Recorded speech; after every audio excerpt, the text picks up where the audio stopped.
প্ৰধানমন্ত্ৰী নৰেন্দ্ৰ মোদী ডাঙৰীয়াৰ নেতৃত্বত আলফাৰ শান্তি চুক্তি, বড়ো চুক্তি, কাৰ্বি চুক্তি, ডিমাচা চুক্তি, আদিবাসী শান্তি চুক্তি, আজি আমাৰ অসম মাতৃ বহু বছৰৰ পিছত গুলি বোমা বাৰুদৰ পৰিৱৰ্তে আজি বহু বছৰৰ মূৰত এক শান্তিৰ কপৌ চৰাই আমাৰ অসম মাতৃৰ বুকুলৈ উভতি আহিছে। হাজাৰ হাজাৰ যুৱকে সন্ত্ৰাসবাদ ত্যাগ কৰি আমাৰ মূল খুঁটিলৈ উভতি আহিছে। অসমবাসী ৰাইজক মই হিয়াৰে অভিনন্দন জনাওঁ যে যোৱা ৩টা বছৰ আমাৰ ৰাজ্যত কোনো ধৰণৰ এটাও আন্দোলনৰ কাৰ্যসূচী নোহোৱাকৈ আমাৰ ৰাজ্যখনে আজি বিকাশৰ নতুন অশ্বমেধ যজ্ঞলৈ গতি কৰিছে।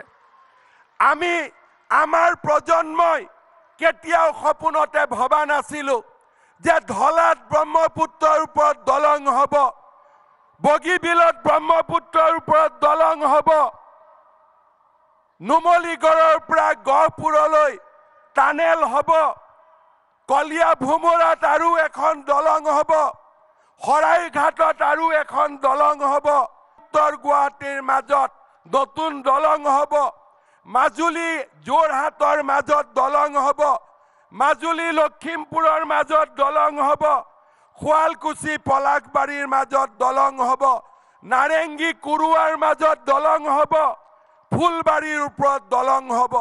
9খনকৈ ব্ৰহ্মপুত্ৰৰ ওপৰত আজি প্ৰধানমন্ত্ৰী মোদী ডাঙৰীয়াৰ কাৰণে দলং নিৰ্মাণ হৈছে।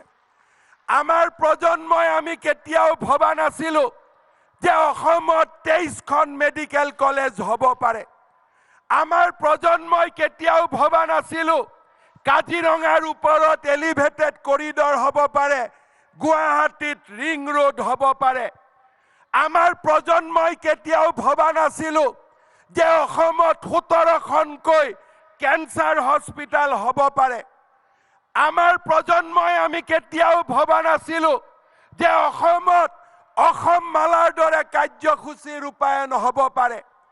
আমাৰ প্ৰজন্মই আমি কেতিয়াও ভবা নাছিলোঁ যে গুৱাহাটী মেডিকেল কলেজত 3000 কোটি টকাৰে পূৰ্ব ভাৰতৰ আটাইতকৈ ডাঙৰ মেডিকেল কলেজ অসমত হ'ব পাৰে।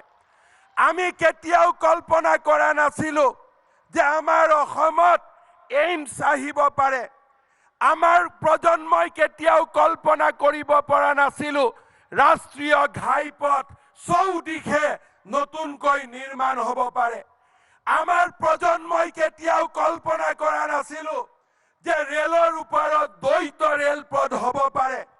আমাৰ প্ৰজন্মই কেতিয়াও কল্পনা কৰা নাছিলোঁ 20 লাখ দৰিদ্ৰ লোকে গৃহ প্ৰধানমন্ত্ৰীৰ আৱাস যোজনা পাব পাৰে। আমাৰ প্ৰজন্মই কেতিয়াও কল্পনা কৰা নাছিলোঁ যে আমি লাখপতি বাইদেউ বনাব পাৰোঁ। আমি কেতিয়াও কল্পনা কৰা নাছিলোঁ। আমাৰ প্ৰজন্মই কেতিয়াও কল্পনা কৰা নাছিলোঁ যে 30 লাখ পৰিয়ালে অৰুণোদয় আঁচনি পাব পাৰে।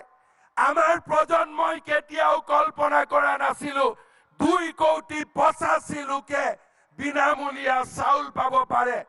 আমাৰ প্ৰজন্মই কেতিয়াও কল্পনা কৰা নাছিলোঁ যে ঘোষ নিদিয়াকৈ অসমত 1 লাখ চৰকাৰী চাকৰি হ'ব পাৰে।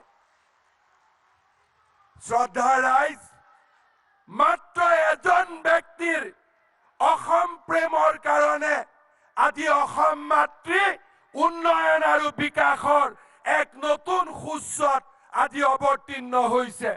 আৰু সেইগৰাকী ব্যক্তিয়ে হ'ল আমাৰ আদৰৰ প্ৰধানমন্ত্ৰী নৰেন্দ্ৰ মোদী ডাঙৰীয়া, যাৰ কাৰণে আজি আমি এই পৰ্যায়ত উপনীত হৈছোঁ।